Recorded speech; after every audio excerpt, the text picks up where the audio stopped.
Microsoft Ignite is a great place to hear in-depth technical news and ideas, and to learn about new tools for innovation. Limited passes are remaining, so if you're interested in attending the conference, head to Microsoft.com/Ignite.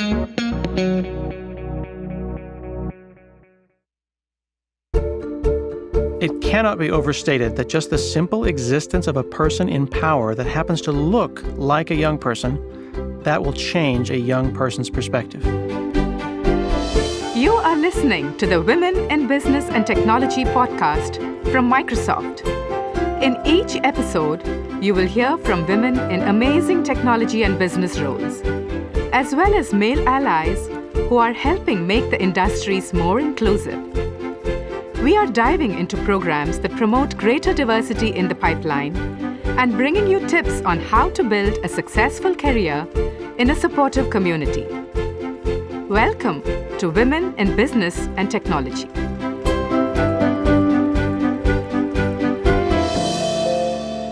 Welcome to episode 4. My name is Colleen O'Brien. And I'm Sonia Dara.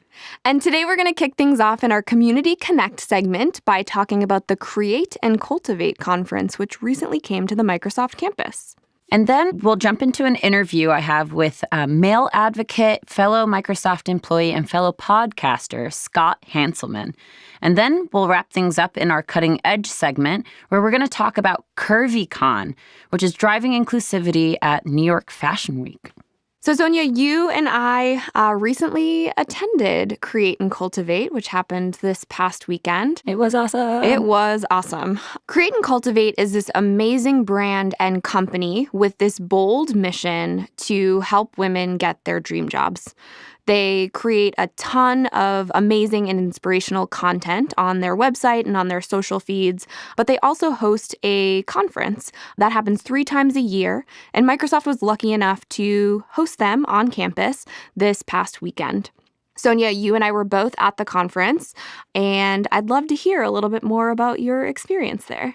First of all, it was amazing. I just kept the words "phenomenal woman" just kept kind of flashing in my head. I was fortunate enough to play roving reporter, and I got to go around and interview a couple of the keynote speakers, panelists, to the women who are attending. I was so impressed. It was a single-day conference, and there was women coming in from all over the country. So women from Florida, Wichita, like Dallas, Texas. It was amazing seeing how many women had come out, and it was just this energy that was buzzing around, and it was infectious. And got a chance to interview Brooklyn Decker and Whitney Casey, the founders of Finery, and get their input on what it was like to be keynote speakers at such a large event. I wish I could have talked to Issa Rae. That would have been amazing.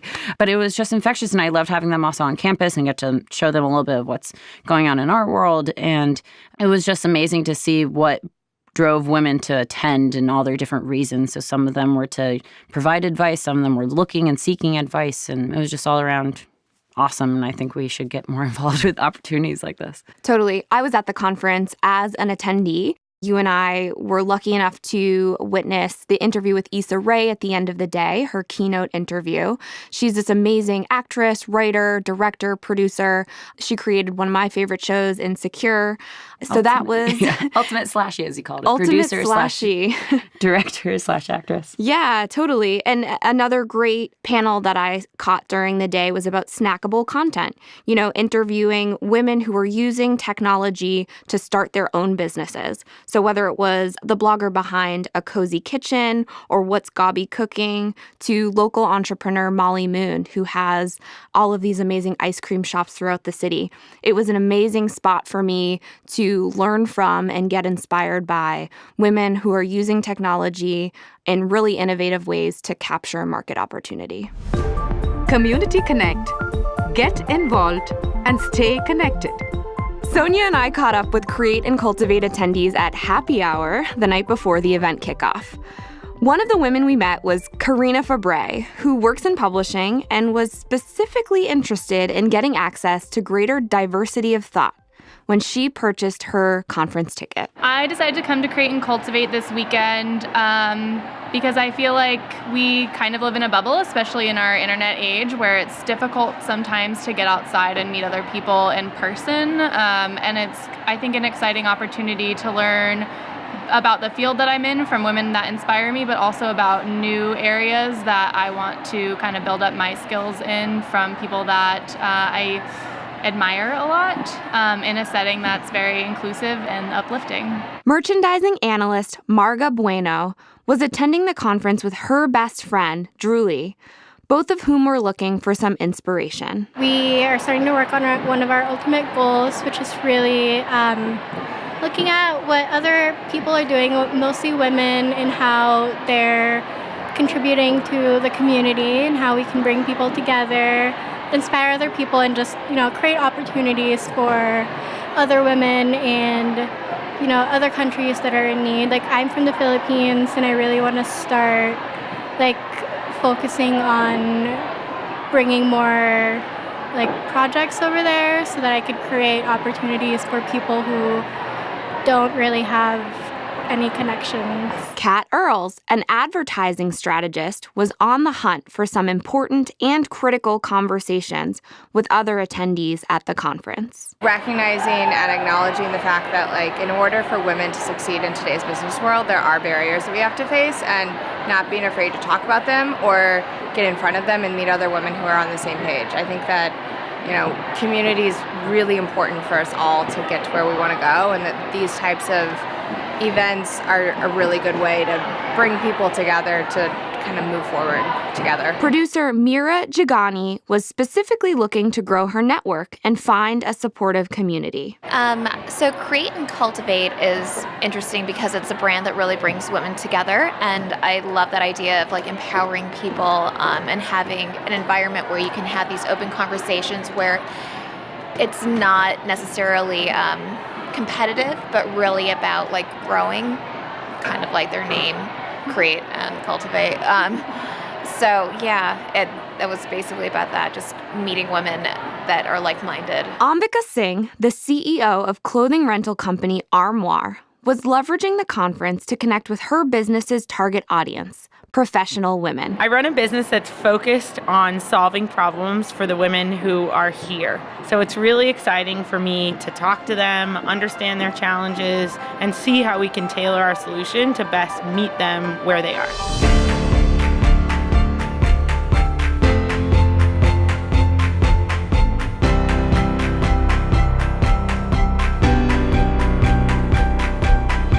So Scott, in addition to having an impressive and storied career, you're a podcast host of Hansel Minutes, This Developer's Life, Azure Friday, and Ratchet and the Geek, just to name a few.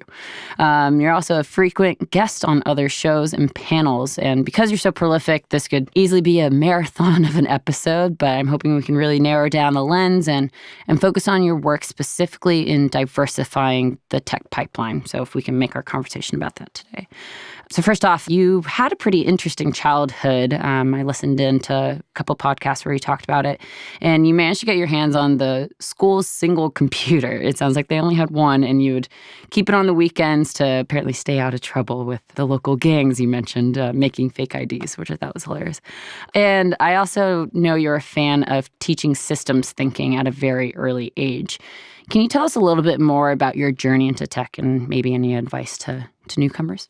Well, everyone has their journey. So just to be clear, I'm not trying to compare my journey to anybody. It was a fairly middle-class, blue-collar kind of environment. My mom was a zookeeper. My dad was a fireman. So working with their hands, hadn't gone to college. And I was getting into trouble. There was some meetings, basically. Back in the day, they would get all the teachers together and they would have meetings about different kids that were problems. So I was one of the meetings, right? And this fifth grade teacher, Mrs. Marion Hill, she said, this kid is worth something and maybe we can give him some access to the computer. It was an Apple II. And they made a deal where if I borrowed the computer over the weekend, that I could keep it as long as it was back by Sunday night. And that was one of those moments. I think we've all had that teacher. We've all had that mentor. We've all had that boss who looked at you and said, you're worthy. And they lent their privilege to you. She gave me access to something I would not have been able to afford. And then about a year later, my dad sold his van and bought a computer. Had he not seen me weekend after weekend working on a computer, which we couldn't afford, he wouldn't have done that amazing thing and sold this van. So there's an example where two different people, one in the form of my fifth grade teacher and one in the form of my dad, lent their privilege to me that I would not have had otherwise. So then my whole career afterwards has just been trying to lend whatever privilege I have to whoever I can to try to lift all voices. And I think that also relates a little bit to what you talked about, the importance of exposure to technology and having it's a privilege as well. And anything you can shed light on about having exposure to tech and how you can take advantage of it. In our previous podcast, we talked about the latest NASA class, which is 5 women, 7 men. And one of them grew up next to one of the space centers. And she was like, it was a privilege having this tech right next door. Anything you can shed light on? We have these images in our mind of where like 2 20-year-olds arrive at college and, one's a man and one's a woman, or one is one race and one is another. But we don't necessarily see that maybe one had computers in their life for 10 or 15 years, and one just simply had no access to them or maybe saw them at the library. That is an exposure, just an ongoing background process, I think, that's running in the mind.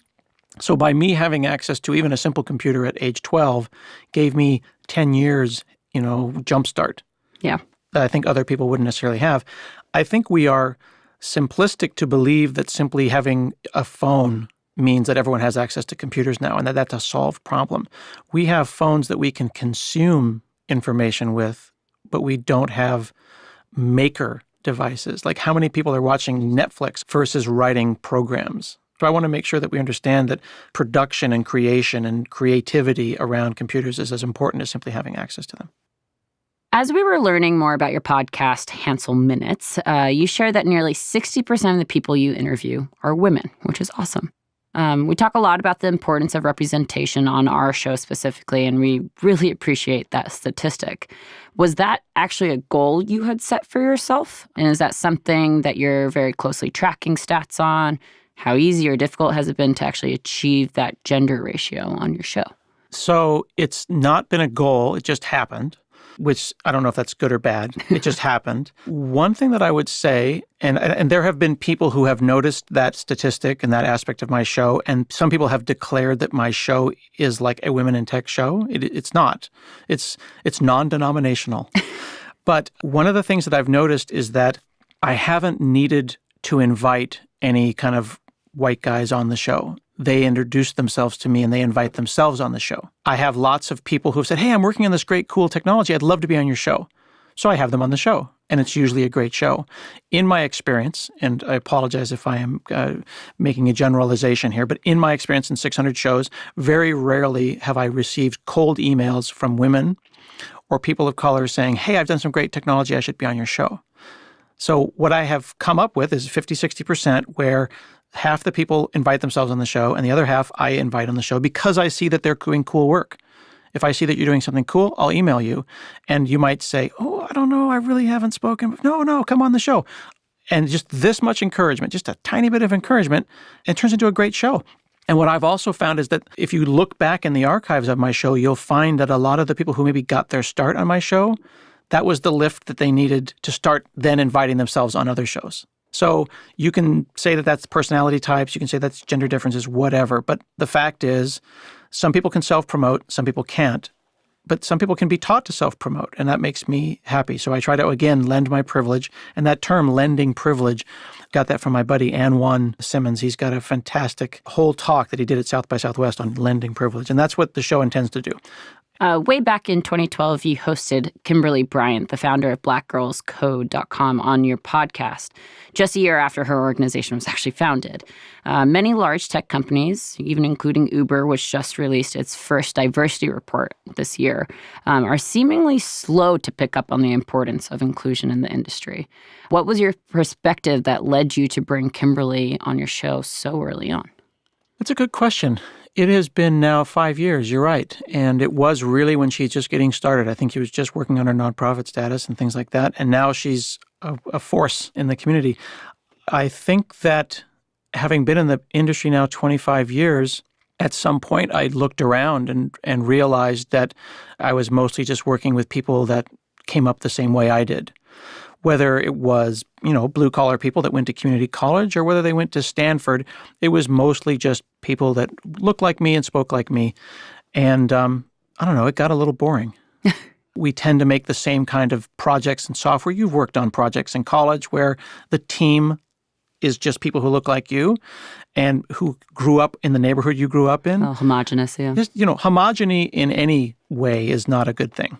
So recognizing that Kimberly was trying to break the mold, I thought it was great, and I wanted to support her in any way I could, and we've remained good friends.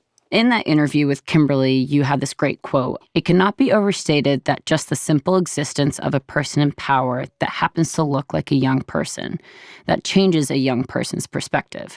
Also in that interview, you shared that your children are mixed. Are you very intentional about presenting them with role models who look like them? Yeah, and I'm trying to do it in a way that everyone can understand, because if you have seen 42, 43 presidents that are white men, then it's very easy for you as a white man to say, hey, I can be president. Totally awesome. But I've got a picture of my 2-year-old standing in front of Obama being elected and pointing at his hair. Those moments, the Serena Williams, the Mae Jemisons, are all opportunities for someone to go and say, hey, wait a second, I can do that. The Hidden Figures. Every single little moment like that, even what the models look like at Target when you're buying clothes, all of those little moments, they don't hurt me as a white man to see someone else succeeding. Their success does not lower mine. In your Hansel Minutes interview with Lamise and Abir, two very successful women IT, you discuss how nearly 50% of the people at the Cairo Code Camp are women. This gender trend is not our reality here in the technology industry in the U.S., however.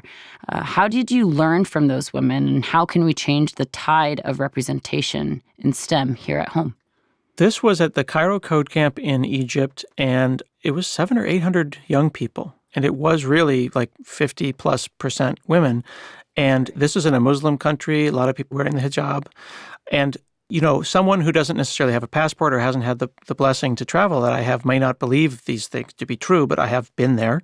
And while there may be challenges around how women are treated in those countries, in Egypt, the parents, the fathers, the head of the household, the most amazing thing you can do to honor them is to get into science. They want doctors, they want lawyers, they want mathematicians. So if you're a young woman in Egypt and you can get into one of the STEM careers, that's one of the things that they talk to all of the aunties and all the uncles about.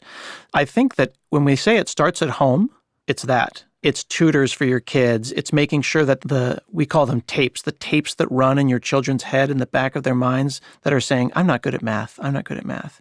My 9-year-old has started that tape already where he seems to think that because he's not good at his times tables, that I'm not good at math. 10 years of a tape running in the background saying I'm not good at X causes problems.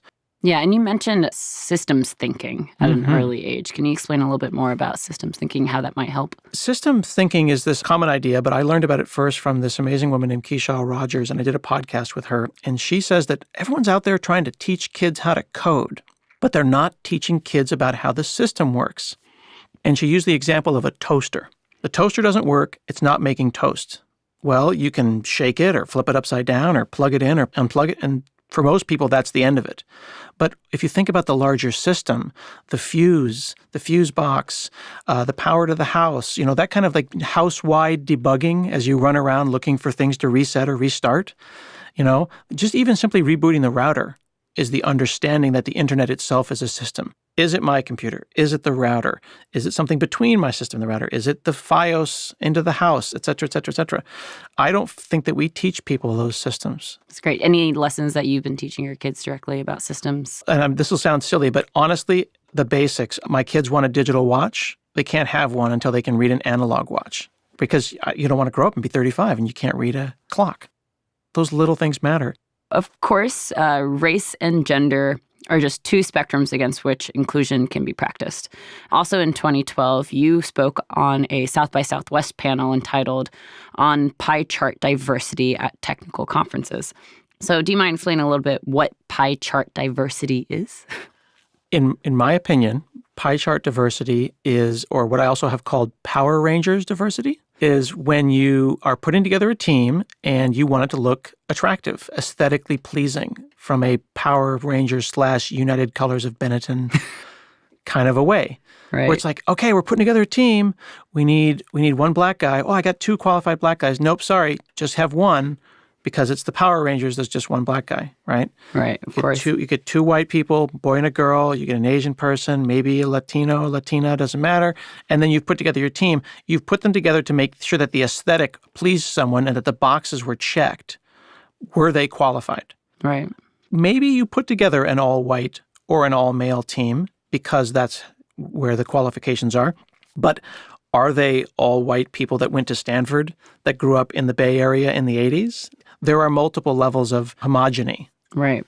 Do you have veterans? Do you have disabled people? Do you have neurologically diverse people? There's a lot of different aspects to diversity, and it does not always make an attractive pie chart. So I am encouraging people to think about diversity and inclusion at a deeper level, including disabilities, including veterans, including age, and then also not trying to build a team of Power Rangers, because that might not necessarily be the most qualified team. I know you had some fellow panelists actually with you, and you had some shared stories. Any other learnings you had, and how we can hopefully diversify more panelists, or any feedback you can give conference I attendees? found that I don't like the word diversity. I like the word inclusion. I feel that if you use the word diversity too much, you end up othering people again, because then you refer to, well, they're not diverse, or you start using coded language. Well, we're looking for a diverse candidate, which just means a non-white guy candidate.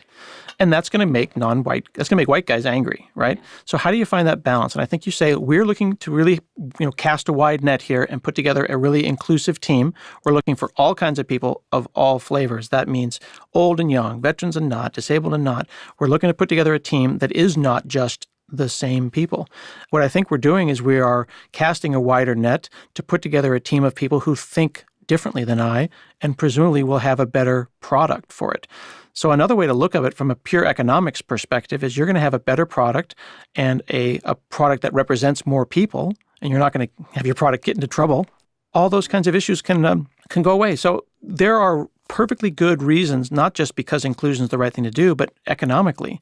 And are there any other examples of conferences or any other tactics that you think employers can tap into for that exact purpose of getting more inclusive groups together? And it sounds like We Rise was a great example. We Rise Women in Tech, the work that Wayne Sutton is doing with Tech Inclusion Conference, Afrotech. I mean, there's dozens and dozens of great conferences that are inclusive conferences. And hopefully we won't have to split out the inclusive with the non-inclusive conferences. You mentioned this We Rise Women in Tech conference. That was back in June, hosted by Women Who Code Atlanta. It's a pretty tactical example of you demonstrating your commitment to advancing the careers of women in tech, especially as a male ally. For others and our listeners hoping to strengthen their commitment to the cause, can you break down how you got involved with this organization specifically and how the opportunity came about? Women in Tech, they invited me. So that was one of those things that I think is after spending 10 years of just kind of quietly lifting voices. Yeah. I'm trying to do this in a not overt way, because as a man in tech, you don't want to change your profile on Twitter and say, I support women in tech, and then start patting yourself on the back. I'm not trying to say that people necessarily do that, but you don't simply jump onto the other side. You don't just jump over some theoretical line and then declare you're an ally. You know what I mean? Okay. And even that term ally is loaded. I think of it more as advocate, or maybe when appropriate, accomplice. You know what I mean? How far are you willing to take this? You know what I mean? I don't speak on all male panels. I won't go to conferences that have all male lineups. But that doesn't mean that I'm going to go and write mean Medium blog posts and subtweet people about it. I try to work it quietly from the inside. So I think that the number one thing that someone who wants to be an ally or an advocate can do is kind of shut up and listen and ask questions in a non-judgmental way. And when they get the answers back, listen again, as opposed to waiting for their turn to talk. So you mentioned that you'd prefer using the word advocate over ally. Where do you find the distinction between the two? It's tough. I mean, one doesn't want to overly parse words, because sometimes that gets you into all kinds of politics around people feeling like you're overly parsing words. But I can only begin to empathize what it means to be a woman in tech. So can I ally myself with them? Can I be their ally? I don't know. I can't relate. I can only advocate for them. I can only begin to imagine and to empathize. So it sounds like you were given the honor of being one of the keynote openers specifically at We Rise Women in Tech, but you were a bit nervous about it coming in as a male presenter. And you mentioned that you wanted to avoid mansplaining. How do you avoid any accidental patronizing at gender-aware events? I think that there's a spectrum right now of people who are enthusiastic about helping women in tech, and that spectrum can go from fairly moderate and harmless things to do all the way up to very enthusiastic people who will swear and go very confrontational aspects of they feel so strongly about that this is going to be a fight. And I don't want to do anything other than just help people out. At the same time, I don't really feel like parsing my language too much. So usually I just ask. If you're working with someone and you don't know their gender pronoun, you ask. If you are talking to someone and you say, you start explaining HTTP and you say, oh, how familiar are you with the HTTP stack? And they say, completely familiar, then assume that they're right. They said completely familiar, and then up level. From a conference's perspective, I literally just assume everyone is an engineer. Those little changes make it a lot easier for me to not mansplain. So you mentioned you're the chair of OzCon, and you've been working to increase the number of women speakers. How do you establish that representation goal and rally the conference team to work towards it? You mentioned earlier about an inclusive panel, but how about specifically for female speakers and more representation for keynotes? The number one thing we've been trying to do is to cast a wide net, and to use a great quote from a friend of mine, Saran Yitbarek, who runs codenewbies.org. She says that technology has always been diverse. It just hasn't always been inclusive. So while some people don't necessarily believe it, the women are out there. The people of color are out there. They're coding. It's just that you maybe can't see them. So I think that the arguments of oh, there's a pipeline problem, or, oh, there aren't enough people in tech. I think that there just aren't enough people in tech that are working in visible ways.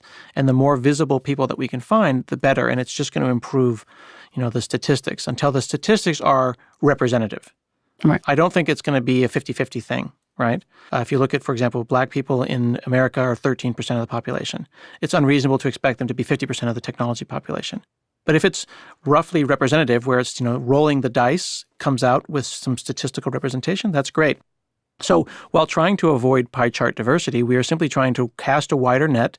We go out to different organizations and let people know that the CFP is out there, that the call for papers is happening.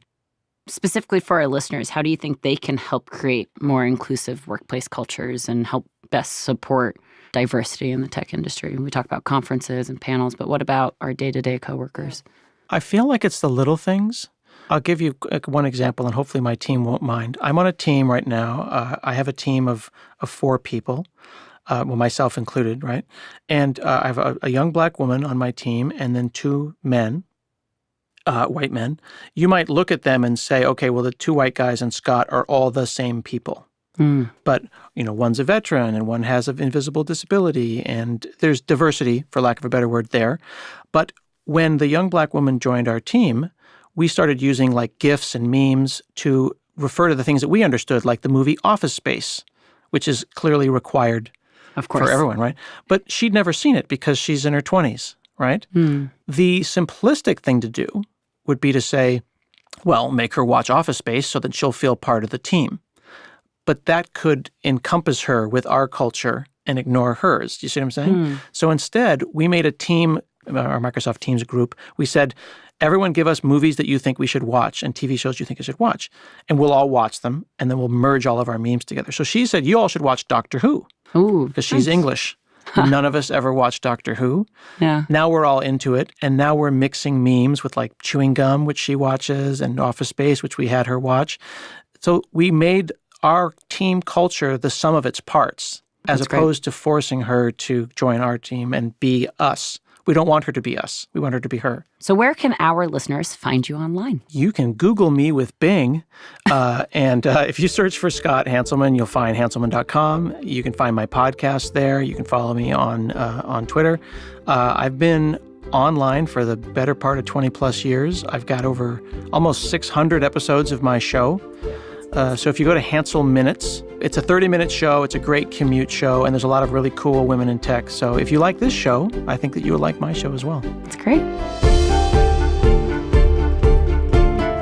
Cutting Edge, our take on stories in the business and technology world.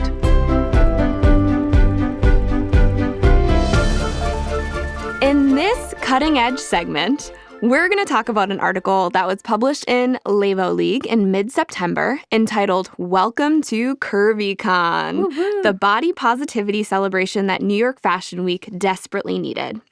CurvyCon was previously a gathering of fashion bloggers who were specifically interested in plus-size fashion, but this year the conference officially became part of New York Fashion Week with their inaugural runway show.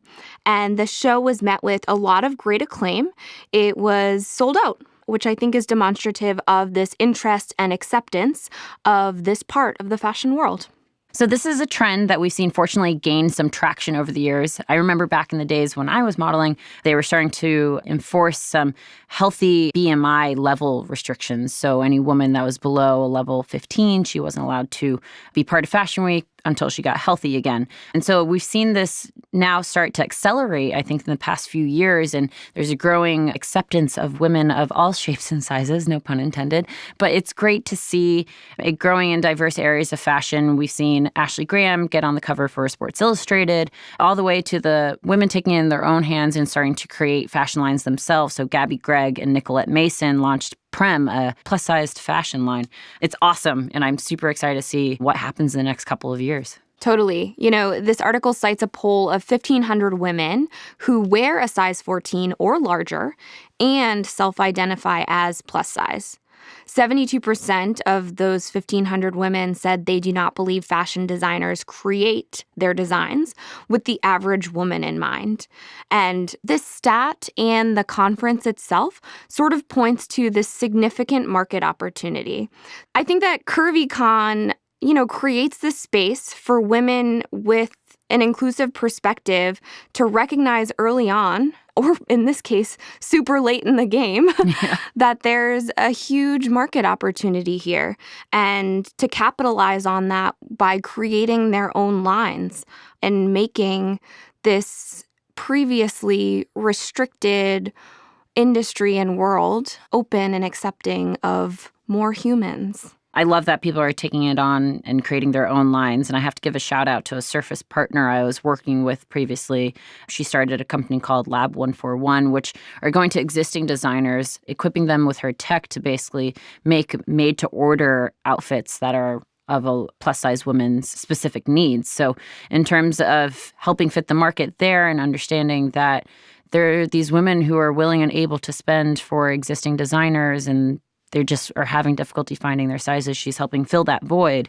But I love seeing all these women at CurvyCon who are like, you know what? I'm going to create my own designs and I'm going to make it and take it into my own hands. So I think this is an awesome step in the right direction.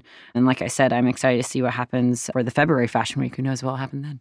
Yeah. So shout out to all of these people creating awareness of the market opportunity, making more people feel included in this world, and making options that work for a more diverse group of people.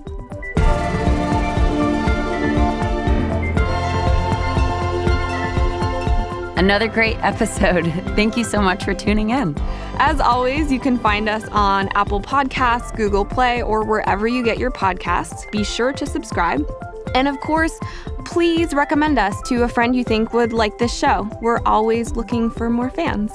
Of course, we're also looking for any feedback or questions you might have. You can email us at wibt@microsoft.com, or you can even tweet at us at MicrosoftWomen. We look forward to hearing from you.